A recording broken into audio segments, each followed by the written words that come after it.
हनुमान जी परिवार तुम संघर्ष करो। माननीय चंद्रशेखर जी आजाद तुम संघर्ष करो। सारे साथी इधर आएंगे। साथी गाड़ियों में बैठे हैं, उनसे भी मेरी गुजारिश है कि वो सारे बाहर आ जाए। हनुमान जी परिवार तुम संघर्ष करो। माननीय हनुमान जी परिवार तुम संघर्ष करो।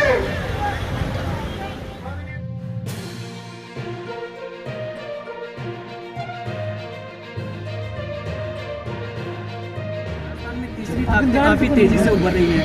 अगर आपके विधायक जीतते हैं तो आप बीजेपी के साथ जाएंगे? नहीं, हम खुद सरकार बनाएंगे भाई। बीजेपी कांग्रेस साथ क्यों जाएंगे? एक बार सरकार हमारी बनाए। पहले ही कौन गया? पर त्रिकोणीय संघर्ष लग रहा है। कई जगहों पर नहीं, 100 सीटों पर त्रिकोणीय चतुष्कोणीय मुकाबले राजस्थान में। ये हमारे संघर्ष का ही परिणाम है कि नौजवान उठ खड़ा हुआ।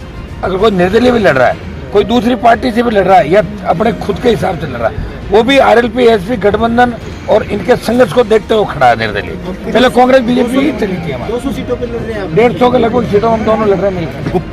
आजाद समाज पार्टी आरएलपी गठबंधन। विधानसभा पिलानी विधानसभा की बात करें तो दोनों जगह से आरएलपी प्रत्याशी कड़ी टक्कर देते हुए आरएलपी और आजाद समाज पार्टी के गठबंधन की हाँ, तो ये कड़ी टक्कर देकर जीत की और अग्रसर है। सर, भाजपा के जेपी नड्डा ने कहा कि भाजपा आ रही है, इसको क्या कहेंगे? भाजपा आ नहीं रही, भाजपा खा रही है। Thank you so much. स्वागत कर रही है। हमारी इस झुंझुनू की वीर धरा पर हमारे भाई साहब चंद्रशेखर जी आजाद का पहली बार आगमन हुआ है। हम भारतीय की गहराइयों से उनका स्वागत करना चाहते हैं। एक बार जोरदार तालियां बजाकर हमारे भाई साहब का स्वागत करें। हमारी सारी टीम झुंझुनू जिले की 21 किलो की माला पहनाकर हमारे दोनों भाई साहबों का हमारे इस पंडाल में, इस पावन पवित्र धरा पे राजस्थान की आन बान शान और भारत की आन बान और शान और पहचान हमारे आरएलपी के संस्थापक, उनके मैं सुप्रीम कहूं, सुप्रीम जो सबसे जो हमारे हाई कमान है श्री हनुमान जी बेनीवाल साहब, आरएलपी के मालिक, इन्हीं के साथ हमारे इस भारत में एक अलग तरह की पहचान रखने वाले एएसपी के संस्थापक काशीराम जी के दोनों जो हमारे राम और लक्ष्मण की जोड़ी है, ये दोनों ही काशीराम जी जो हमारे थे उनके रास्ते पे चलते हैं, उनको मिशन को भी आगे बढ़ा रहे हैं। गरीब दलित शोषित और पीड़ित के लिए जो काम कर रहे हैं, किसानों के मसीहा हैं।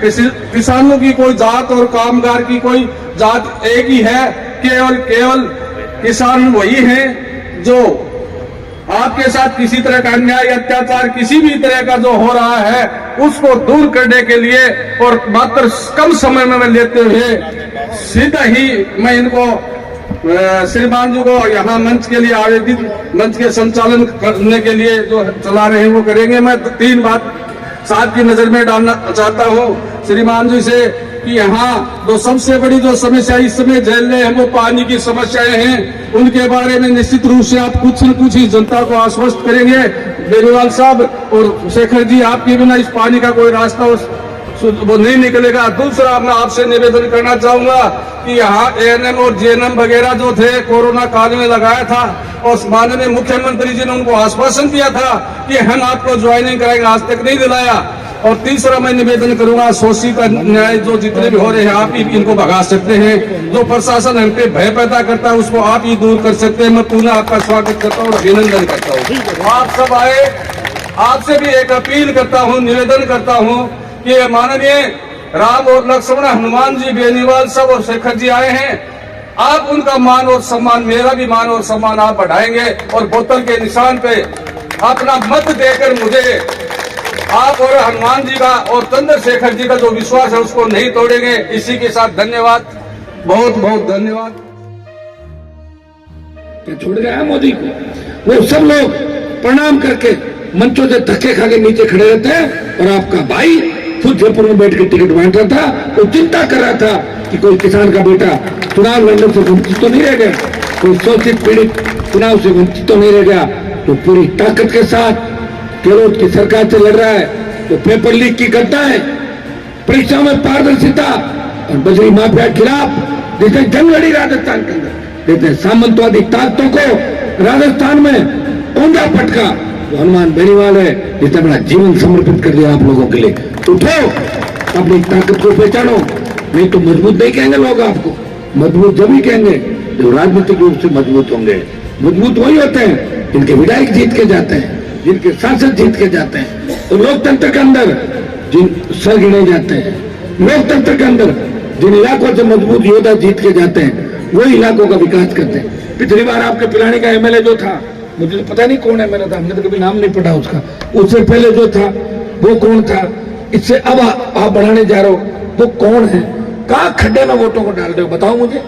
कांग्रेस बीजेपी और निर्दलीयों के साथ रह के अपने भाई का अपमान कर रहे हो और बाद में मुझे कहोगे हनुमान जी राजस्थान की स्थिति बहुत खराब है। मैं क्या करूं खराब है तो बताओ मुझे। मेरे वहां तो वोट डाल रहे हैं लोग, सीटें जीत रही है, मैं तो झुंझुनू में, बाकी जगह आपके बीच थोड़ी उपस्थित हुआ। मैं आपको आह्वान करूंगा कि झुंझुनू से हमारे भाई पंकज धनखड़ लड़ रहे हैं, आजाद समाज पार्टी का हमारे आरएलपी के संयुक्त उम्मीदवार, उनकी मदद झुंझुनू में करें। यहाँ पे मास्टर जी को भारी वोटों से चुनाव जीता है। अगर आप चाहते हैं कि लंबा संघर्ष चले, कांग्रेस भारतीय जनता पार्टी के भ्रष्टाचारी गठबंधन को उखाड़ के फेंके, हमारी बहन बेटे सुरक्षित रहे, ये राजस्थान सुरक्षित हाथों में रहे, तो आपको इस बार मुझे आशीर्वाद देना होगा। अगर पिलानी जैसी सीट में भी आरएलपी मजबूत नहीं होगी तो मुझे बताओ, क्या फिर मैं जाके उधर बिहार झारखंड में चुनाव लड़ाऊंगा पार्टी? मुझे बताओ, आप थोड़ा सा आपको सोचना होगा, समझना होगा। मेरे जाने के बाद इस बात पर विचार करना कि हनुमान जी आए थे, वो आपको शिकायत भी करके गए कि ये पिलानी जहां के योद्धाओं ने हमेशा लड़ाई लड़ी है। सुभाष चंद्र बोस की आजादी फौज के अंदर भी शेखावाटी के किसान के बेटे उस समय भी साधन देते थे। याद करो अपनी ताकत को। ये सालासर बालाजी की धरती है, वीर तेजाजी महाराज, राम साहब पीर, उन लोक देवताओं को याद करो जिन्होंने सामाजिक समरसता, गौ सेवा और अपने वचन के खातिर अपने प्राण त्याग दिए थे। भाइयों, चौधरी सर छोटू राम और बाबा साहब ने जो कमेरों किसानों के सत्ता पर एक सपना समझौता कि इनका सत्ता पर कब्जा कैसे हो, सत्ता पर राज इनका कैसे हो, उस सपने को हमें साकार करना है। आरएलपी आजाद समाज पार्टी का गठबंधन है, इसकी शुरुआत राजस्थान की धरती से हुई है। इस बार आप इस गठबंधन को मजबूत करें, पूरा वोट जहां जहां पट्टे से उनको डालें, आप अपने भाइयों को मजबूत करें। आने वाला समय आपका है, सत्ता की चाबी आपके वोट से जो चाबी हो आपके पास रहेगी।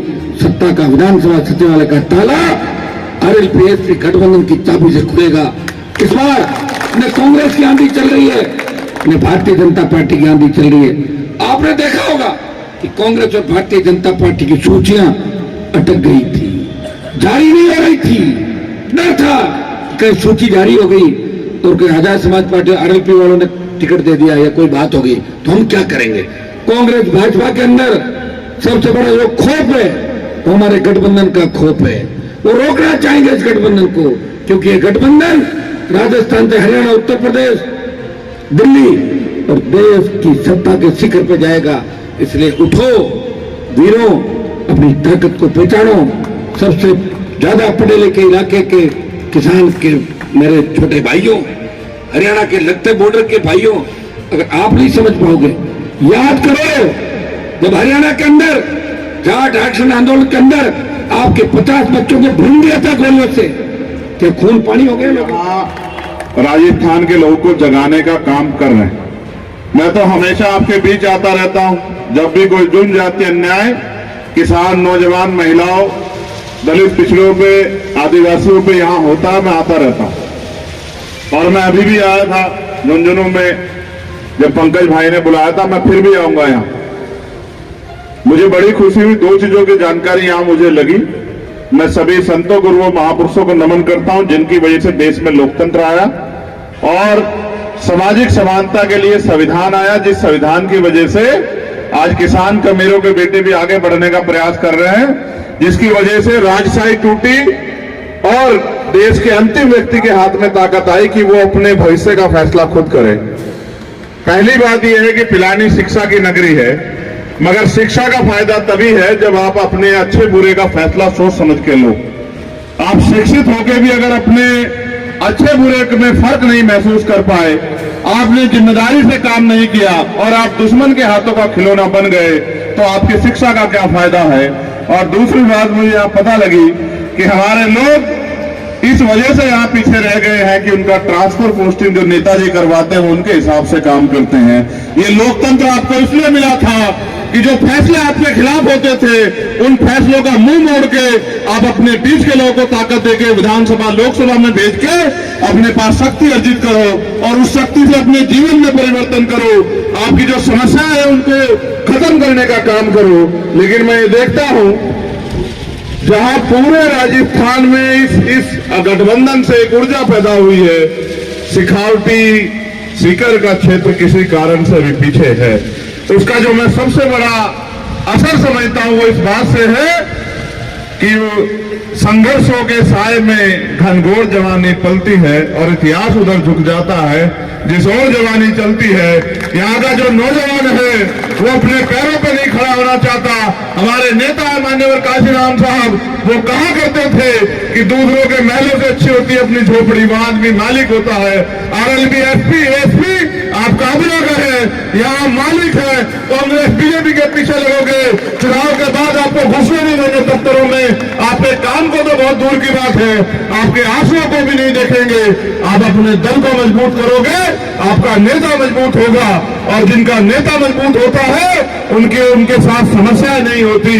जिनका नेता ताकतवर होता है उनकी समस्याओं का हल होता है। हमने तो ये तय करके कि यहाँ का किसान का मेरा जो है वो भाई हनुमान जी बेनीवाल के साथ खड़ा है, हम लोग अपनी शक्ति को उनके साथ जोड़ेंगे, एक नया परिवर्तन राजस्थान में होगा। लेकिन जिस तरह से शेखावटी के लोग अभी निजी स्वार्थ और निजी चीजों के साथ अपनी शक्ति को नहीं बनाना चाहते, उसका खामियाजा आपकी आने वाली पीढ़ियों को भुगतना पड़ेगा। अगर आपका दल मजबूत नहीं होगा तो आपके खिलाफ कानून बनेंगे। इसका उदाहरण है जो किसानों के खिलाफ कानून बने थे और इसका उदाहरण है अग्निवीर जैसी योजना आई। आज पेपर भर्ती में पेपर लीक होते हैं, बसों में बैठ के पेपर लीक होते हैं, किसके रास्ते बंद होते हैं? किसानों के बच्चों के, मजदूरों के बच्चों के, गरीबों के बच्चों के रास्ते में कमजोर होते हैं। आज बड़ी माफिया यहाँ हावी है। आज तमाम तरह से आपके अधिकारों को, चाहे आरक्षण हो या सब चीजें, उनको छीनने का काम किया जा रहा है। अगर आपने नहीं सुधार किया, आपने नई ताकत बनाई, कहीं ना कहीं बाबा साहब अम्बेडकर ये कहते थे कि अन्याय करने वाले से अन्याय सहने वाला ज्यादा दोषी होता है। आप चुपचाप बैठकर अन्याय देख रहे हैं। आप ये सोचो, जब मुल्क आजाद भी नहीं था तब बाबा साहब अम्बेडकर और सर छोटे राम लड़ रहे थे। एक तरफ गांधी जी ने कहा, मेरी बात पे गौर करना, आपके बच्चों को सीख मिलेगी। गांधी जी ने कहा है सहयोग आंदोलन चलाओ, लोगों ने सपोर्ट किया। उन्होंने कहा शिक्षा बंद कर दो, परिणाम बंद कर दो। तो सब छोटू राम पढ़े लिखे व्यक्ति थे। आप यहाँ शिक्षा की नगरी में, उन्होंने कहा भाई आप कह रहे हो शिक्षा लेना बंद कर दो, मैं अपने लोगों को शिक्षा दिलाने के लिए लड़ रहा हूं, मैं जानता हूं शिक्षा जन के तरक्की के रास्ते खुलेंगे। उन्होंने कहा है सहयोग आंदोलन ठीक है, लेकिन शिक्षा के साथ समझौता नहीं होगा। मैं अपने लोग कहूंगा पढ़ो लिखो आगे बढ़ो, और कोई रास्ता आपके पास नहीं है संविधान में। लेकिन आज आप देखिए, आज संविधान भी है लेकिन हमारे महापुरुष हमारे बीच नहीं है। इतिहास आपको सीख देगा